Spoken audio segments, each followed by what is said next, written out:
of Gilbert on the mound, and do you have any kind of plan in your head on how you want to utilize him both in the outfield and on the mound, or are you just kind of going with the flow, so to speak? No, I think probably the role he'll most be often used is at Georgia Southern. We had used Redmond twice, and we basically nominated him as our closer after Hundley. So Leith was so strong that we didn't have to go to Hundley early. So that's kind of where he would have come into play.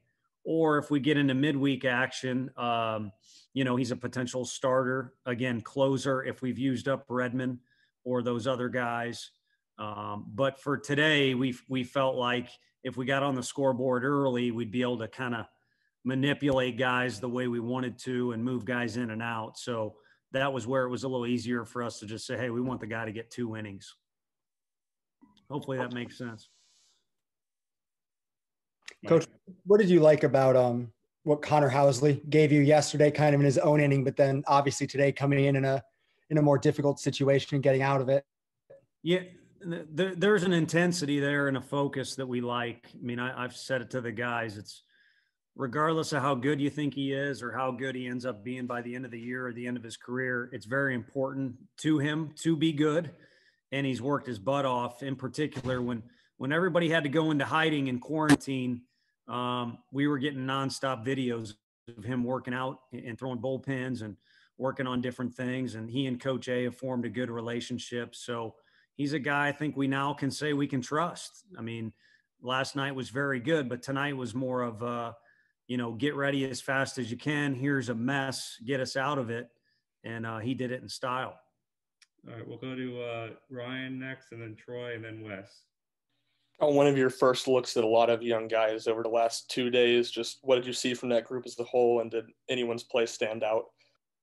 Yeah, I thought until the last inning, Booker was kind of the best guy out of all of them. I mean, that's a ball that needs to be caught in the 9th inning. We didn't communicate well enough to him.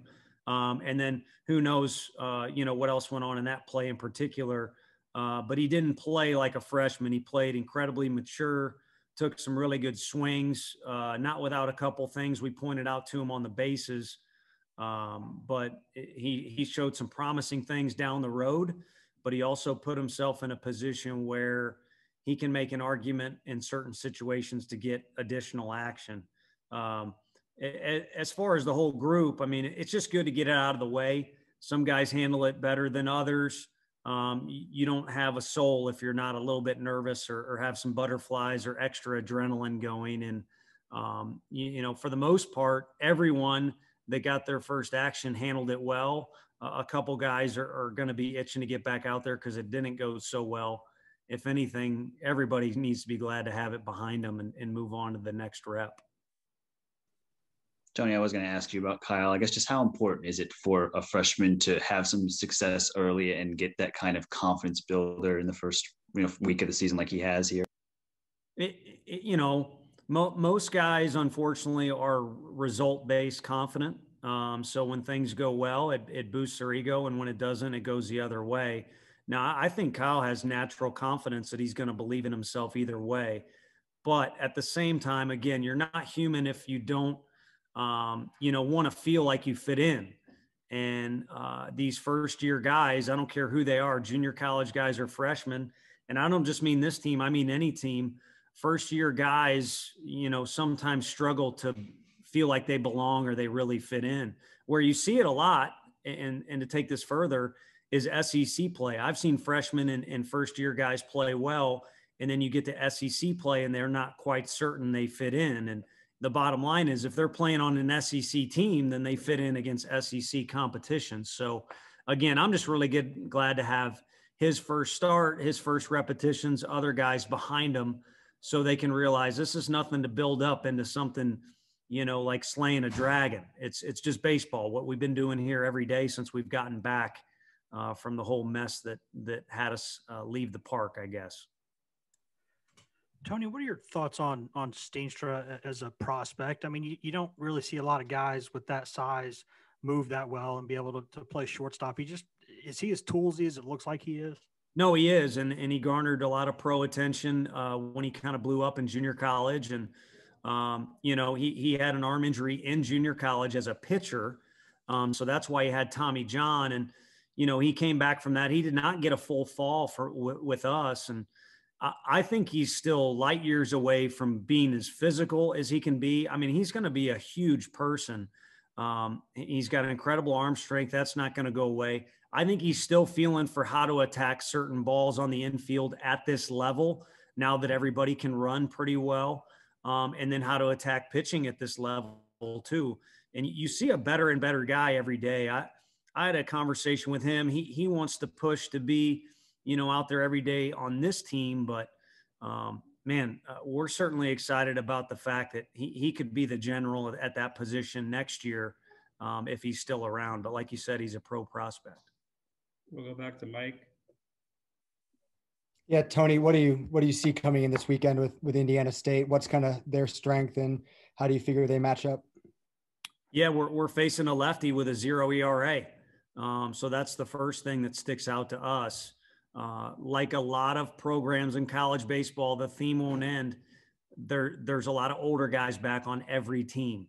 So every team is going to have experience, maturity, a little bit of edge to them because they didn't play last year, and guys are at the end of their career again with all those circumstances. So certainly some strong pitching coming at us, and a team that's known to be gritty. And they gave, Pittsburgh a run for their money in what seemed to be a pretty good series, if I'm not mistaken, with that scouting stuff. We always peek at that a little bit. So I think step one for everybody, you guys included, is that Friday night, a true Friday night pitching matchup coming your way. We'll go to Ben next. Coach, how would you assess the outfield going into the weekend, just with Booker getting some at-bats under his belt and Evans' wrist? Looks fine. Christian Scott has put together some nice at-bats here lately. Just how would you assess kind of where those guys stand going into the weekend? I think it's similar to last year. Now, Zach Daniels came on so strong, he kind of solidified a spot. But last year we thought we might have 5 or 6 guys that we would maneuver around and maybe play some matchups, maybe keep guys fresh. Drew Gilbert takes the mound. You don't skip a beat with the guy you get out there. So right now we need to keep, getting as much experience thrown at Kyle Booker as possible. Make sure Evan Russell's taking care of that wrist, which I think he'll be fine. He's on the come up with that. And then those other 3 guys that you mentioned, those guys need reps. So it's on me to juggle it. It's on them to keep doing what they need to do to prove that they need to be on the field. All right, we'll take one more for Coach. We'll finish up with Tim. Tony, you mentioned that baseball is a game of confidence and it's results driven. When you get that confidence going, scoring a lot of runs in back-to-back nights, that's got to put a little confidence in those kids, at the plate. No, it does. I think it basically is an affirmation for the work they've put in. Some guys have put in extra swings in the cage or out on the field, and you don't want to not see some sort of positive feedback on the scoreboard. And we preach, as does probably every other team in our league, to focus on things that aren't necessarily result orientated, but they're young kids. So they're going to look at that stuff. And even though they don't, I mean, I joked with, I don't think I'm going to get in trouble saying this, but I mean, Pavoloni hit a double off the wall on Friday night to open up the season. And their outfielder hustled, crashed into the wall, didn't make the play, and they ruled that play an error. So in the dugout tonight, I asked Connor, did you hit a double? And the appropriate answer was yes. And that's what he answered, So you have to be mature enough to judge what is success and did you do your job and did you not? And I think that's one example right there. But again, they're kids, so they need to see some things at some point on the scoreboard or on the stat line. So hopefully we can have a balance of both.